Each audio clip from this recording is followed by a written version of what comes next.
Welcome to Crosscut Talks. I'm Paris Jackson, the host of Crosscut Now on KCTS 9 and the host for this podcast. Today we are talking about one of a few syndicated broadcast television shows airing today, Jeopardy. A remnant of television Americana going strong some 60 years later. This conversation took place in May with Jeopardy co-host Ken Jennings and journalist Peter Kafka at the Crosscut Ideas Festival. Jennings shares the long-standing legacy of the American game show, his fascination with trivia as a child, and how he went from computer programmer to 74 consecutive wins on Jeopardy to now the current co-host. Kafka and Jennings delve into how the show has changed from decades ago when Jennings first won as a contestant. Jennings says many of the new breed of Jeopardy hopefuls benefit from social media, where there's a thriving community of Jeopardy fans and prospective contestants. But he also says the game show is dealing with present-day challenges. In an entertainment world more and more dominated by streaming platforms, how does Jeopardy continue to find its audience? And what is the future of syndicated television? You'll soon learn how the show may be turning into a sport and what lengths producers are willing to go to address those questions about its future. I hope you enjoy this insightful conversation. Please share your feedback on the podcast with us by sending it to talks@crosscut.com. Now let's get into it. Morning.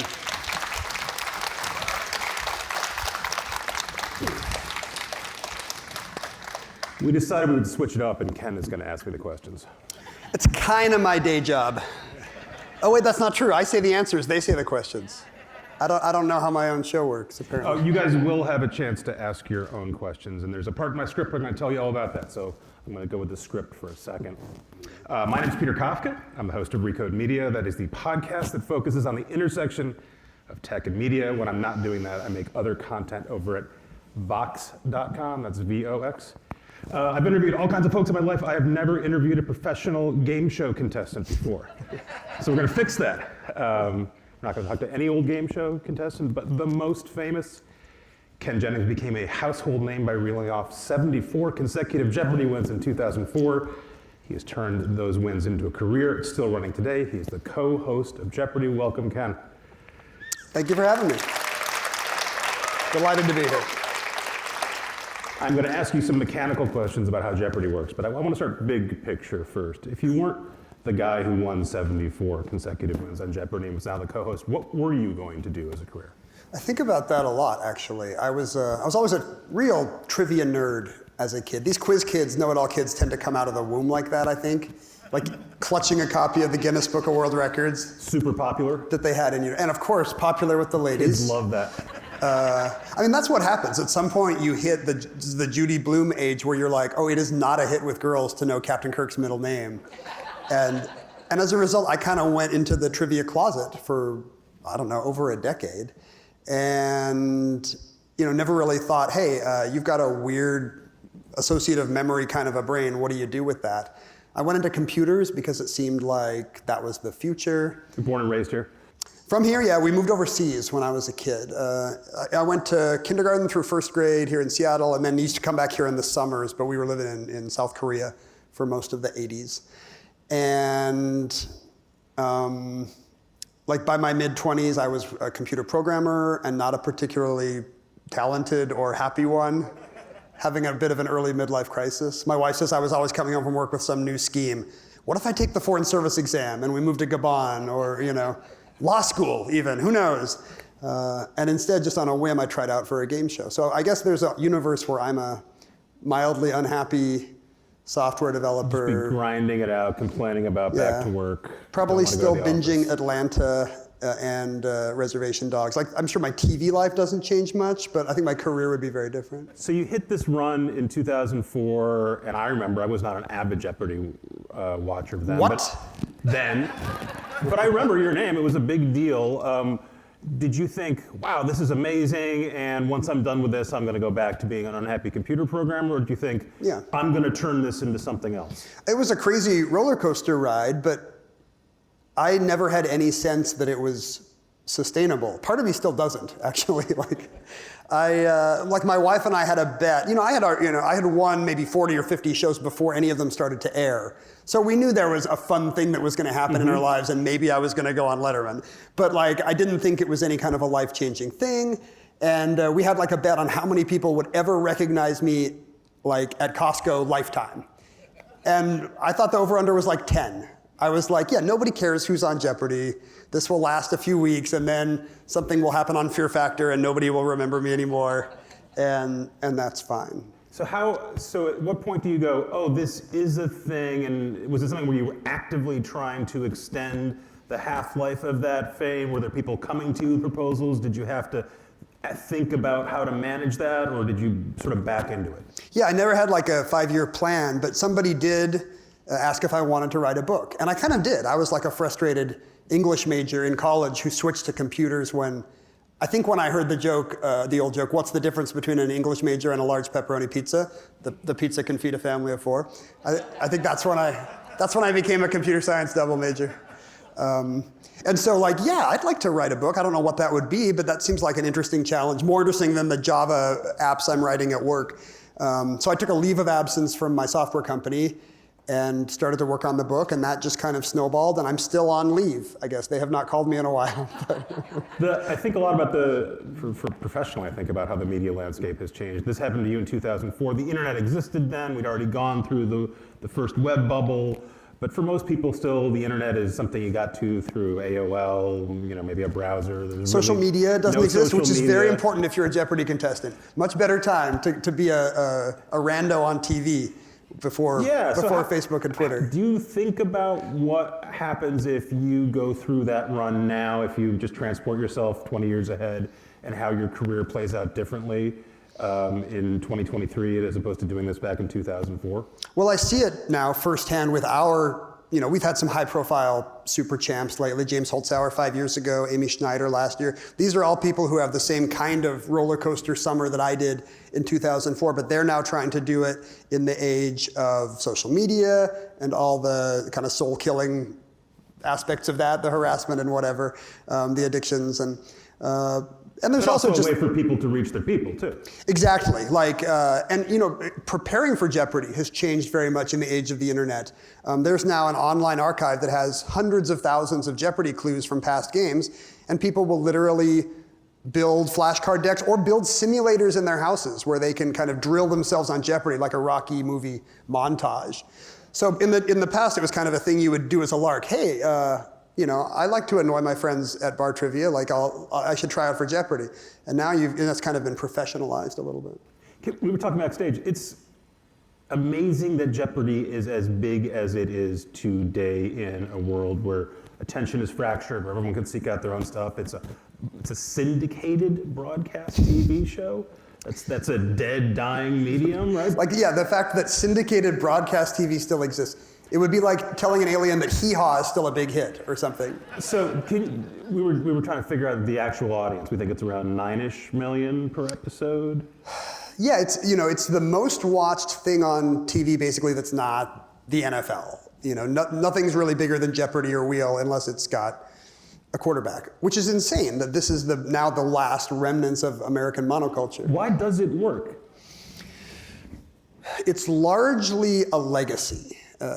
Don't get me wrong, I love the show, and we put on a good show every night, but we have 60 years of goodwill if you go back to Art Fleming. And if you just do the Alex Trebek years, that's 1984. That's almost 40 years of people not just kind of being vaguely aware that Jeopardy exists because it's in Groundhog Day, but people who make it an appointment. You hit an age in America where you make Jeopardy part of your evening. It might as well be a meal. And so people watch it with a sense of ritual. The way they used to with Ed Sullivan or Carson, it's just the last thing like that. The late night hosts are going through the same discussion and existential question. It's not exactly your problem, but it kind of is because you're making a living doing it. And we're the last man standing, really, because there's no more Cronkite, there's no more Carson, there's no more agreed upon. There's SNL and there's that Jeopardy wheel hour. And that's about it. And it's a sense of tradition. People watch it with all that baggage, all the good memories of watching it with dad or grandma or in the dorms in college or whatever those decades of goodwill they have with the show. How do you think about balancing the tension between wanting to keep those loyal fans who are seeking you out in a world where it's not easy to find you, with maybe the theoretical hope of bringing in new people who didn't grow up with this? Or do you say, you know what, we've got an existing audience and that's what we're sticking with, we want to make them happy first and foremost? It's a creative question and it's a commercial question. From a commercial standpoint, Jeopardy, because it's syndicated, does not have corporate overlords. I mean, it does, it's got Sony, but like we're beholden to 100 affiliates all over the country. And if Dayton is nervous that the ratings are down, we need to put out a fire in Dayton.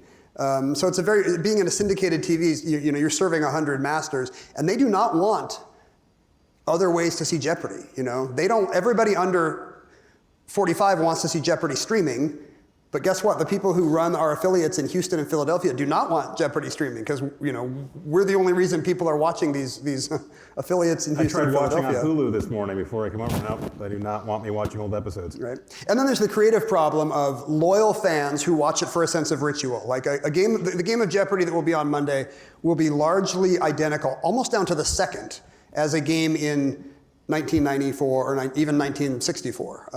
Hardly, the clues are not cardboard anymore like they were for Art Fleming.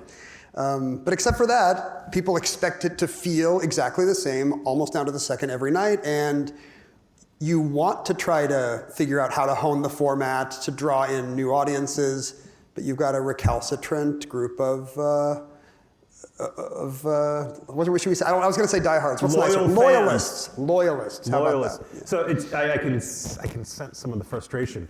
What's something you'd like to do when someone says, no, that's too wild? Even the smallest of cosmetic changes. It was announced yesterday that, we got a primetime tournament coming up on ABC in May. We're going to invite back James Holtzauer and Amy Schneider and some of our most talented recent champs. And we decided to add one little cosmetic fillip, which is that we're going to show viewers at home in advance where the Daily Double is. Because we noticed that there's a lot of suspense in studio, because we know where, and somebody who needs it will be heading right for it. Oh no, they veered away and they picked the wrong category. Like when ESPN Transform Poker, they show you the whole card. It's exactly that, yeah. And you can always look away if you prefer surprise to suspense, I guess. But somebody saw that on the internet yesterday, and now I've got Jeopardy fans angry that we are, in their words, putting lipstick on the Venus de Milo, or by telling people where the Daily Double is 90 seconds early. It doesn't affect gameplay at all, but they're traditionalists. Do you guys talk backstage about sort of a tipping point where you're going to have to say, look, we cannot be managing a declining asset. We have to figure out ways to grow this thing, or else we'll be talking to a very, very tiny audience? I mean, obviously, yeah, that's a number one concern, is how do you make sure that Jeopardy continues to find the audience that it has for generations? And there's also the question of, just prognosticating what is the future of syndicated television. I think it's no longer not a when does that change, or if, will that change, but now it's like, how many weeks notice will we have when that collapses? So I'm not going to say television is looking for lifeboats, but we're certainly looking for alternatives. The broadcast networks are talking about giving up one of their hours of prime time and just saying, well, you guys have it. Yeah, this is not a secret. The TV that Gen X and up grew up with is not the same and not coming back. All right, so this is kind of your problem, but now it's also producers and people who own the show and kind of their problem. It's way above my pay grade, and maybe I'll get a phone call about something I've said here. But you spend a lot of time thinking about it. So let's talk about the actual work you do. What is the hardest part of your job, and how is it different than being a contestant in terms of the demands placed upon your psyche, your brain, your body? Hosting is incredibly difficult. I mean, being a contestant is stressful. There's no two ways about it. You're seeing three people every night on Jeopardy who have basically just picked up their sport that morning and are going to try it on national TV. Like imagine you're watching the Olympics and the pole vaulters have just tried out the pole that morning. Yeah, I'll give this a go. Like that's kind of what Jeopardy is. Three amateurs giving it a shot. And so as a result, what seems like a very kind of relaxed cerebral thing on TV is an intense gladiatorial gauntlet for the contestants. It's like suddenly you're in Tron and you're on the backside of the screen and you realize that you're in the light cycle now and it's life and death. So contestants that's an adjustment. It's very intense. But hosting's hard too. Like Alex just made it look easy for 38 years. He was just so smooth and so graceful, unflappable, that I think people got the impression that that's an easy job. And as a result, when we had a series of guest hosts a couple years ago, we would have different kinds of journalists coming in thinking, I do one of these on weekends all the time. I'll just read the prompter. And they were all, Anderson Cooper's been in war zones. Katie Couric has done live interviews with every world leader. And, even people like that were like, whoa, like Jeopardy is kind of its own beast. The game moves very fast. 61 clues in a half an hour is a lot. The hard part is that the same person, the host, is not just, you're doing everything. There's one person. You're the referee. You're kind of adjudicating things in real time, with the help of a table of judges, but a lot of that is on the host's shoulders. But you're also the booth team. You're also play-by-play and color commentary for the folks at home. And you're a host, Fundamentally, you're trying to be a welcoming presence for these three very nervous contestants. So you start off life as a computer programmer, you become a Jeopardy winner. How do you become a Jeopardy host? Do you train? Is there training for that? How do you learn how to do all that? I am not a broadcaster, obviously. No training for it. And so for years, people would say, hey, when Alex packs it in, you ever think about hosting Jeopardy? Like as if that's a thing I could just decide to do. Like, yeah, I've decided I'll become the host of Jeopardy. And I would always say, no, that's insane. No television show is just going to no successful television show will just hand the reins to a non-broadcaster. This is not Charlie and the Chocolate Factory. They didn't run this thing for 40 years hoping that one lucky boy would inherit the factory, And so nobody's more surprised than me that they gave a non-broadcaster a shot. But I guess it turned out to be a tactical question. Can you teach a broadcaster Jeopardy, or can you teach a Jeopardy person? I mean, you've got a gift of gab, right? You're good at that. Was that something you always had? Jeopardy's a real good cure for stage fright, I would say. Nothing in your life will ever have the I just walked out here, and if this is entertaining, that's great. And if it's not, I'm still gonna go home after and nothing changes. On Jeopardy, you get one chance, and maybe you're gonna win a $30,000 check. And if you're $1 short, you go home with lovely parting gifts. It's a very unforgiving field. You get one bite at the apple. And it's nerve-wracking. And I find that since that day, I am not nervous in any situation because it's always better than Jeopardy. And did you approach it like, well, all right, there is no boot camp for this. I'm going to teach myself. I'm going to study game tape. I'm going to study Alex. I'm going to study other shows. Studying Alex was kind of the key. Luckily, I had seen him do it up close in person, for probably nearly 100 hours. And then I'd been watching him since I was 10 years old. Living overseas, all we had was Armed Forces TV. Which meant me and all my friends had one channel at all times. Imagine a world, if you will, with no streaming, no cable, no VHS even in 1984. I think we didn't have a tape player yet. So me and all my friends would run home every day to watch whatever the Army put on. And for whatever reason, the Pentagon put Jeopardy on after school. So Alex Trebek kind of raised me. And it was always Jeopardy was like a safe space where smart kids were being rewarded for that and celebrated for that. Did you do it in the living room? Did you pretend you were Alex in the living room? I did play game show host as a kid. When I was 6 or 7 years old, my parents gave me one of these blackboards for Christmas, thinking I would draw. And instead I would draw the Family Feud board and make everybody play Family Feud. So you're like one of the super athletes that's always kicking a ball against the wall, or a drummer who's banging on stuff. You had this in your genes. But self-taught, I'm an outsider artist. Mm-hmm. I don't have any actual training. I'm Daniel Johnston being I'm going to record an album, and I really did kind of have to learn on the fly. But luckily I had seen Alex do it, and he kind of perfected the art of it. What was the thing, the habit that was hardest to learn or to break? The thing I was surprised about was how little Alex did. The light touch, I think, is really important. He would always say, the game's not about the host, it's about the clues and the players.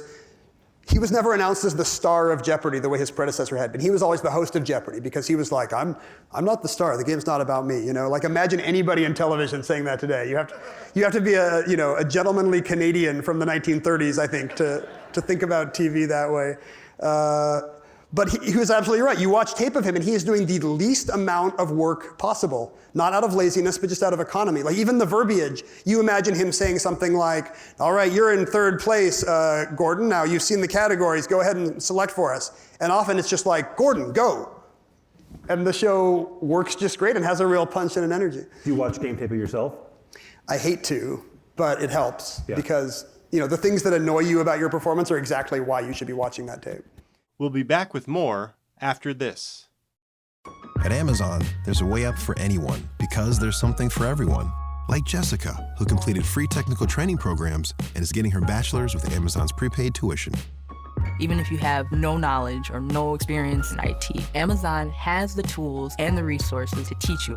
I've been promoted 3 times, and it's been a significant boost in pay for me. Free technical training programs at Amazon move full-time and part-time employees into higher-paying jobs. Visit aboutamazon.com for more info. When you won that 74 consecutive streak, that was an anomaly, right? Obviously, it's the record, but you didn't have a lot of people going on long streaks, and now it seems like it happens quite often. People are rattling off 10 wins in a row. Did something change in the game? Did something change in the way people train for the game? There's like a decade-long string around, 2006 to 2016, where like nobody wins more than 10, basically. And I'm thinking, this can be done. I know this can be done. There is a plateau where if you hit it, the returning champions got some advantages. You're less nervous, you've done it a few times, your timing's getting better, and yet they're bringing in fresh meat off the truck every day. People who are as dazed as you were on your first day. So I was like, there's got to be a plateau where these long streaks are possible. And we've seen quite a few in recent years. We've had a 40, a 38, Mateo was a 23. We had like 3 or 4 really long streaks last year alone. And we don't know if we fully understand So it could be what's happening randomness, there. it could be... It's a small sample size, could be chance. But I think a lot of it is what you say, that people now, we're in the Moneyball era where the old techniques have been shown to be superstitious, suboptimal. Now people know there is a way to train for Jeopardy. There's a smarter way to wager. You can spend an afternoon and become a mathematically perfect Jeopardy wagerer, and yet people go on the show for a lark and just bet wrong because they haven't really studied the odds. So the premise of Moneyball, right, is, stats that you used to think were important are less important. It's more important to get on base than to get a hit. What is the Jeopardy equivalent of Moneyball? The Jeopardy equivalent is that, on-base percentage is daily doubles. We always think about the game going down to Final Jeopardy, like that's the climactic moment. But in fact, to win a long streak, you gotta eliminate error. Historically, Final Jeopardy conversion's around 50%. You do not want to put your game in the hands of 50% conversion. What you want to do is put the game away earlier. Daily double conversion's around 80% historically. What you want is big wagers on daily doubles so that by the time Final Jeopardy arrives, you have doubled up on the competition and you're out of reach. And so when you watch James Holzhauer start at the bottom of the board, build up a war chest, hit a daily double, bet it all, he's demoralized the opponents, like the game's over by the first commercial. That's Moneyball. So we just saw baseball this year. I'm not a huge baseball fan, but I've read about it. They've changed the rules to counteract the Moneyball stuff. Yeah. They got rid of the shift, where you put all the players in the outfield on one side and it looked ridiculous. Bases are and things bigger. to make the game go faster, and people complained about it, and it seems like it's working. We talked earlier about the fact that people don't want any shift in their game at all. Have you guys talked about tweaking the game to counteract the Moneyball aspect? Hypothetically, I don't know how serious this is, because as I say, changes to the format are anathema to a lot of Jeopardy viewers. But just speaking purely for myself here, there are things you could do. Daily double placement is not random. Humans look at the board and decide which clues and categories have the best daily double vibe. It's a clue that might take you a little longer to figure out, might be a moment of drama. So because a human is placing that, it's not random, and contestants know where to look for them. They generate heat maps of where daily doubles are, like you would for a pitcher or a batter. And that's why they have it on. So we could randomize daily double placement better. Wait, so there are contestants at home putting together heat maps? Heat maps of daily double finding, yeah. And the funny thing is, it works. You watch James Holzhauer play, and he can kind of look. I don't know what his method is, and he won't tell me for reasons of trade secrecy, I guess. But something about either the category spread or position on the board, he has an amazing sense of intuition for where they are. I did this pure, man. I did this before heat maps. Yeah, it's all these guys chugging protein drinks and stuff, and I'm like, whatever. I didn't have a gym. I was dragging a side of beef through the hills. There was not even, when I was on in 2004, you could not look up past Jeopardy clues. There was no online archive. There was one woman who had been on the show a couple years earlier, and she was just painstakingly typing in every game on a blog where she talked to her parrot. So every Jeopardy game was there, but it was as a dialogue between this woman and her parrot. And I went through 150 games this way because this was all we had in the Stone Age. when someone's on one of these runs, which are now more common, but still by definition rare, does that create a different dynamic backstage? Is everyone sort of excited, or is it like, again, like in baseball where it's a no-hitter, you don't want to say it out loud? How does that change what's going on vibe-wise?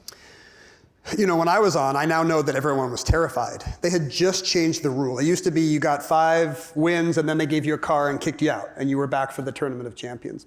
And a few months after I had tried out for the show, they changed this rule. So that's the accident that changed my life, basically, is that I happened to try out right before they changed that rule and got on right after. So they were terrified. They've got 50 games of me in the can, and what if America hates this like annoying kid? What if this is the thing that ruins Jeopardy? The games were not close. At that point, they did make a few changes, kind of like eliminating the shift or widening the lane in basketball for Wilt Chamberlain. They started to give the challengers more of a warm-up every morning on the buzzer to try to level the playing field a bit. And we do that to this day. It's a good move. Today, when we have a long run, at first we're a little nervous because, what could happen? People could love this player, people could hate this player. We don't know what it's going to do to the perception of the show. But what we do, people hate. There are people who go on runs that are unpopular with.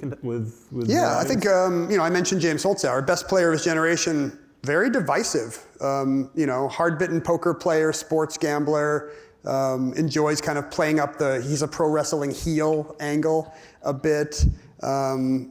And the fact is, Jeopardy viewers are. That's the person are. You want to tune in to see get knocked off, right? I mean, that's the thing. We don't mind anymore. And whether love them or hate them, we know that people tune in for long streaks now, so that we're not nervous about that. And we've learned that they always lose. They seem invincible, and then something goes wrong. A missed daily double, some fluke thing will happen, and that invincible player will be gone. And again, it's one to a customer in Jeopardy. Does it change your performance? Or are you actively sort of like, we got a streak going here, I need to be aware of it, play into it? It's exciting for the host. As the long-running players are actually more relaxed and able to have fun with the game. That's why the tournaments are a lot of fun. Jeopardy Masters coming up in May. We've got 6 players who, some of them have 50, 60 Jeopardy games under their belts. They are very comfortable out there. They are not the nervous people you see every night in bad sweaters telling stories about their cats in amazingly unfunny ways. No, these are people who know what they're doing. And so there's a lot of interplay and rivalry, and that's a lot of fun. And so the host can feed on that energy. My producer, Travis, who is a hardcore Jeopardy person, tells me that it's well known that at the level of the people who are playing on your game, that everyone knows the answers. Everyone has sort of the equivalent knowledge base.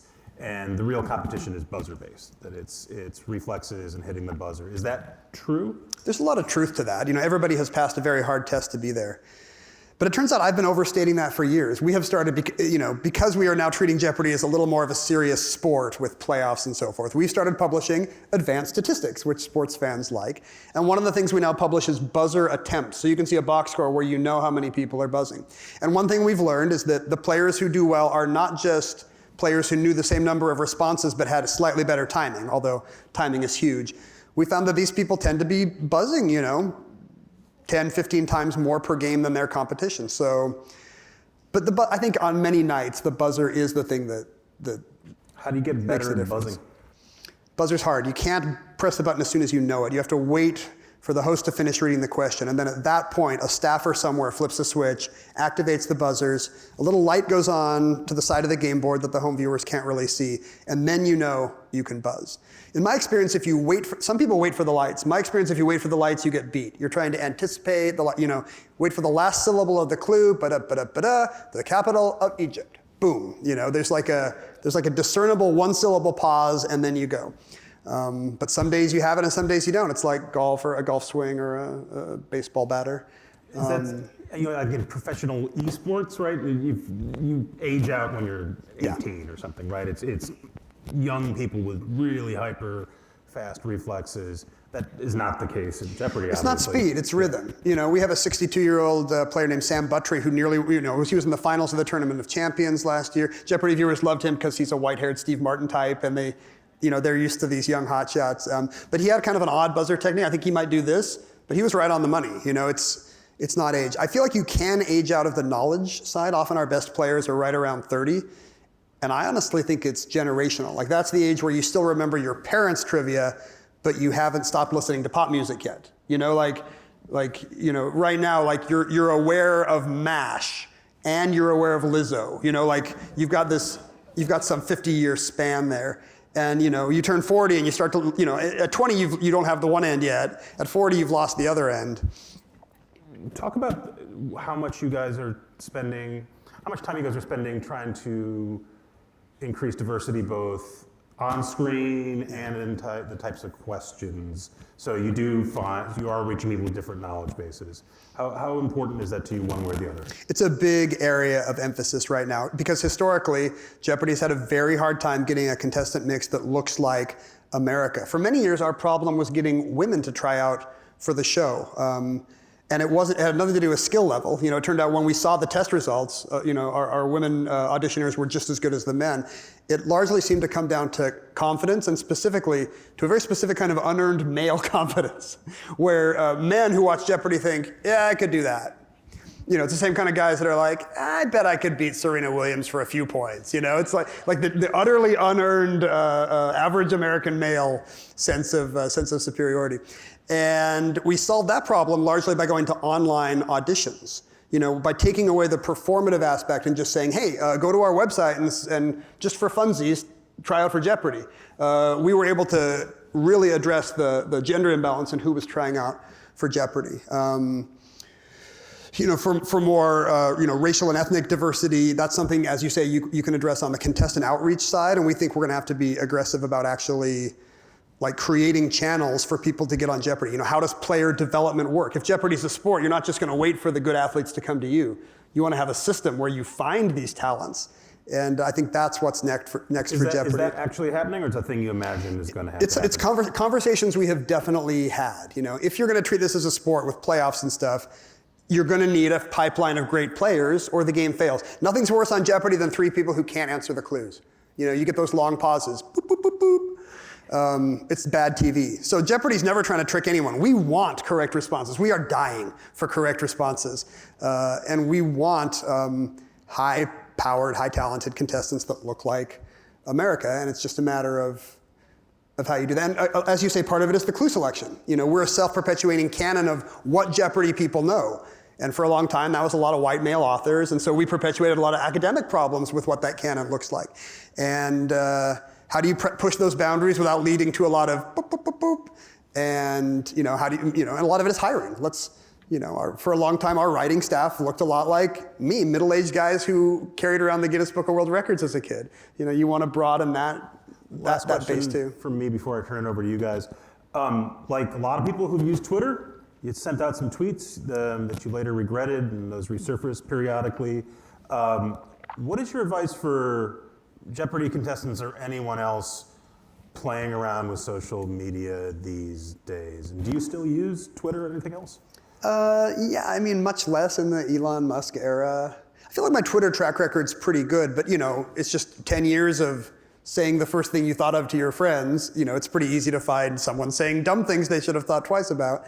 And I think that's happened to anybody who's been on Twitter for 10 years. It's actually something we talked about with contestants now, and I reached out to the show, 5-10 years ago and said, every time I talk to contestants, particularly like women who go on the show, they just have to grind through all online awfulness, that for a couple of weeks thereafter. We should really be telling people who are naive about this kind of stuff, here's what you look forward to. You may want to, you may not want to read the comments. You may want to lock down your social for a week, or you may want to promote it in these ways. We just want contestants to kind of be aware. And do they show up aware at this point? I think so. At this point, people are less surprised by that. But really, it's unprecedented for them. They've read stories about someone who suddenly became the main character on Twitter. But that's different than when it happens to you just because you did some 2-second thing on a game show that went viral. Scrub your social media as soon as you enter the contest. All right, let's go to some audience questions. It's 2023, so I have to ask you an AI question. How will ChatGPT affect Jeopardy? Well, I've already lost on Jeopardy to an AI. So I think we already know that it's been a decade where humans are not as good at buzzing in on Jeopardy clues than question answering algorithms. But we still do the Olympics even though trucks are faster than people. I don't think that invalidates the game at all. I spent, a couple weeks ago, I spent a few hours typing Jeopardy clues into ChatGPT. It is very good. It's probably better than any human, even just on paper if you take away the buzzer. Watson's Edge was speed related. ChatGPT just has the knowledge breadth of any good human player or more. It can still be fooled. Like I was formulating Jeopardy style stuff and you could get ChatGPT to be very confidently wrong. But again, humans on Jeopardy are very confidently wrong all the time. Hallucinating when it's wrong. Is that what they say, hallucinating? They say it's hallucinating. Like, no, it's wrong. What is the craziest answer you've heard a contestant say? This is the most popular question we have today. The craziest answer? Like, I mean, the most famous game show answer is in the butt, right? Right. There are a few Jeopardy equivalents of the old Bob Eubanks in the butt. At one point, somebody says, there's something about an answer about they're all very gentle because it's Jeopardy. There's something about a trio and somebody buzzes in and says threesome, I think, at a very inopportune moment. Somebody says rabbit punch. There's a clip of somebody saying, I've done one of these where the clue was a long-handled garden instrument that also means an immoral pleasure seeker. And I buzz in to say, what is a hoe? And I realize immediately it is not what is a hoe. But it's too late. Like the avalanche is already going and I say, what is a, no, it turns out what is a rake? What is a rake is correct. What is I don't know how you measure this. What is the hardest question you've had on Jeopardy? You must get this question a lot though. Well, again, we are not trying, I think the misconception is that we're trying to trick or stump these people. No, the game only fails when they are not tricked or stumped, when they can get to the bottom of every clue. But that said, we do sometimes gauge things wrong. And now that I see the clues in the morning in advance, it often leads to spirited discussions about what is too hard? What are they going to get wrong? What are they going to get right? We had Aung San Suu Kyi, the former Burmese president. Wait, is she still president? No, she was deposed, I think. And as a response, and I was like, what if they give partial names? Like Burma doesn't have surnames and first names. What if they mistakenly say Suu Kyi or Aung San? The writers are like, it'll never happen. And I'm like, please, just tell me what to do if this comes up. I do not want to be out there twisting in the wind on this. It won't happen. Sure enough, somebody buzzes in and says, who is Aung San? And I just do some death stare at the writers. And they're like, okay, we'll take it. For the Masters tournament we're doing right now, we have put in clues that I thought were impossibly difficult. And these haven't aired yet, so I don't want to name check anybody. But I'm like, what, a 19th century neoclassical cabinet maker? No, nobody's going to get this. And then these players just confidently, boop, they know everything. So sometimes it's hard to make it too hard for the best. 19th century neoclassical cabinet maker? This is the kind of thing that I said, this is not going to play. I do not have that one available. Well, which one, I guess, is the question. There's so many good ones. Well put. I'm not sure about the technicality here. Does the law preventing contestants who knows a show staffer complicate your relationship with your Jeopardy friend? That's actually true. I think I'm a little confused. So there are rules about fraternizing with... If you try out for Jeopardy, you have to say, I'm not related. I don't work for Sony or any of these other affiliates. I don't know anyone who does. If you have any relationship with someone there, you have to disclose, and it'll disqualify you. I've seen contestants we've started a show and had somebody recognize a contestant's surname and have to swap somebody out at the last minute because it turns out, oh, your dad's my lawyer. This is a terrible look. Game shows are still regulated by the FCC because of the scandals in the 50s. If something untoward, there's a whole movie about it. If something untoward happened on Wheel of Fortune, it wouldn't just be on the cover of TV Guide. Like there could be congressional hearings again and people could go to jail. So we take these things seriously. And when Alex was hosting, this was not a big deal because Alex had not spent 20 years out there mingling with America's trivia intelligentsia. He barely went to poker night, I think. But I do know a lot of these people. And so we've kind of had to think about, well, what are the guidelines? Like, if you met Ken incidentally 5 years ago, that's fine. If you've got an email conversation with him, just disclose that and we'll make sure that's, once it's been disclosed, that's kind of fine. It's a level playing field. We just don't want things to come out. So it seems like do you have to turn down drinks or dinners? Like I can't hang. There are Jeopardy ex-contestants who are friends of mine who now I feel like I shouldn't hang out with because We might have them back in a future tournament, and it's a bad look if I've had dinner with you but not you or you. I mean, luckily some of those people are James Holzhauer, so hanging out with them is not a huge social loss. And now a question from James Holzhauer. Wait, that's his music. He's walking into the ring. How can I watch your original 74-game run? I literally can't find episodes anywhere. I'm too young to have watched them live. This is someone who wants in. This is the rare young Jeopardy fan. This always makes me feel very old. Kids actually like it. It's kind of bimodal. Young people like Jeopardy. Then at some point in your life, at 7 o'clock, you're busy, making dinner or driving your kids somewhere or coming home from work, and you do not build your life around Jeopardy or will anymore. But right around your 50s, oh, here it comes. Here comes evening game shows. So kids do like the show. Yeah, this is related to the affiliate problem. They do not want, the people who air Jeopardy don't want easy streaming access to old shows. We do run, I think this is coming. This is the future, obviously. Jeopardy On Demand is coming. Pluto TV, which is one of these ad-supported free streamers, has a library of shows we rotate through. So probably they're probably airing some of my old shows now. Is BitTorrent still a thing? Yeah, I think there might be ways. Yar.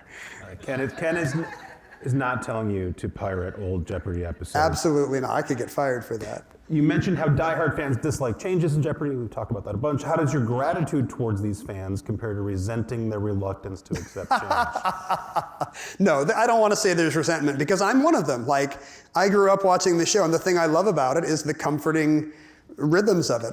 To this day, I love watching Mayim host. I enjoy hosting, but I just want to hear Alex out there. I feel like hologram Alex should be hosting Jeopardy, quite honestly. So I'm a traditionalist myself, and I'm deeply grateful to people who make it part of their evenings because I'm one of you. What do you think of the professionalization of Jeopardy? This is also what we've been talking about. Claire McNair's book says that was a very polarizing change. It's a theme we keep talking about, change and whether it's good or not. Yeah, I mean, it is the future. A team can't decide they're not going to play Moneyball because it turns out Moneyball is the way to play. In this case, game shows have traditionally been kind of a lark. You grow up watching these normal folks who, it's just some salesman from Pasadena, and suddenly they've won a dining set, and that's nice, But the thing about the professionalization of Jeopardy is these are still normal people. It's still, the dynamic's still the same. Regular folks who have never been on TV are coming on and winning a dining set, and it's a nice thing for them. The only difference is they worked a lot harder. And I think that's fine because that's a level playing field too. Anybody has access to these online archives of Jeopardy clues. It's free resource, and we want everybody to get better. We want to lift all boats. How do you feel when a long-standing champion like Mateo Roach or Matt Amodio, sorry if I pronounced Matt's name wrong, That's right. is taken down? Is it a melancholy moment or is it exciting? Or both? When I lost my last game, I remember this kind of feeling of relief, I know how the story is going to end. Like, this has been a very tense few months, and I didn't realize it until the tension was gone. And the audience the audience gave a big standing ovation. And I thought they were cheering for the woman who had beaten me, and I did it too. I was like, yeah, that was that was great. And it wasn't until later that I was like, oh, at least some of that might have been like for the end of the run. They're cheering for the 74-game streak. So an upset like that is two things. It's an amazing win for a player who never thought they were going to, and you can see it on their face. Nobody likes to show up for Jeopardy and hear they're playing against a 30-game champ. So you can always see the shock. I can't believe that they're outside of their body. They cannot believe this has just happened to them. And that's just a lovely moment. But as somebody who's been in both, I can't believe I just won, and oh, it's over. I feel both emotions at once. Will Jeopardy be affected by the writer's strike? Jeopardy does use guild writers. We have a team of WGA writers, and they are the stars of Jeopardy. We could not do that show without them, and it would be, the quality people associate with Jeopardy is largely their skill, their voice, their precision as to making sure these questions are ironclad, factually, and will play well, enjoyed both by the audience and by the very smart contestants. It's such a hard job, and they make it happen at incredible volumes. A half hour of Jeopardy has 61 clues plus one or two spares in every category just in case something goes wrong. So 70, 80 clues a night. It's just a remarkable workload. And luckily, the strike being called in May, we had already locked games for the rest of the season by the time the strike was called. So you're good until when? How much? End of the season. We have a hiatus for the studios to come to their senses and actually pay writers what they're worth, and I hope that happens. There is this thing, I don't know how real it is, but there's a discussion in the negotiations about whether or not AI can be used to produce scripts. I'm pretty dubious about that in many cases. In this particular case, it really seems like it's interesting. You could do a lot with ChatGPT and AI and maybe not replace writers, but certainly augment them or reduce the workload, whatever it is. Is that a possibility? Yeah, because Jeopardy clues have a canon, there is a real, there's a big corpus that you can rely on to see here are the patterns that make for a clue that feels Jeopardy and a response that works for Jeopardy, and here's what doesn't. And even you could train a very naive AI to do some of that. I still feel like much is missing because Jeopardy clues will still surprise me. Every day I'll see a category that kind of has a funny format or conceit or, is a pastiche of other things. And I will, you don't laugh out loud at a Jeopardy clue, but whatever, a sensible inner chuckle. And I will have one of those SICs multiple times on a good Jeopardy board. And I'm skeptical that ChatGPT can give me those sensible inner chuckles that viewers crave. So, pro-human.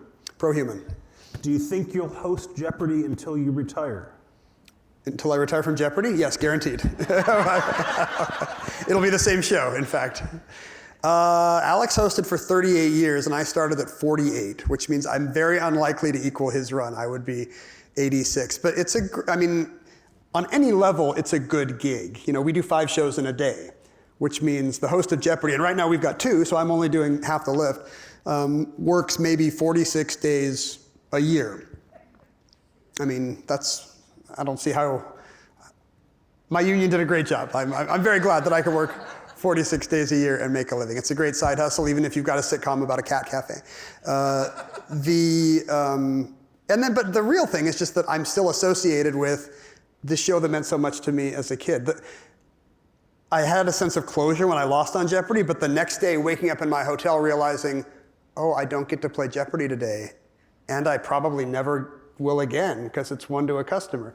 Occasionally, every 5 or 10 years, a tournament maybe, but my favorite thing was over, and now it's the equivalent of the athlete who gets to be the third base coach or the halftime show. I still get to go to Jeopardy, I still get to hang out with my people, and it's an honor to be associated with the show that, even as a 10-year-old, changed my life and made me who I am. You got a great gig, you're good at it. It was a thrill to ask you questions here today. Thank you. Thank you, Peter. It's a Thanks for pleasure. your time. Thanks, sir.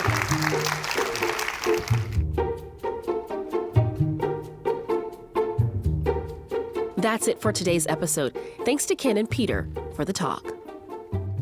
This episode of Crosscut Talks was produced by Seth Halloran and engineered by Rusty Bacall and Victoria Ralph. And the event was produced by Jake Newman and Ann O'Dowd. Madeline Happold managed our audience engagement. And you can subscribe to Crosscut Talks wherever you listen.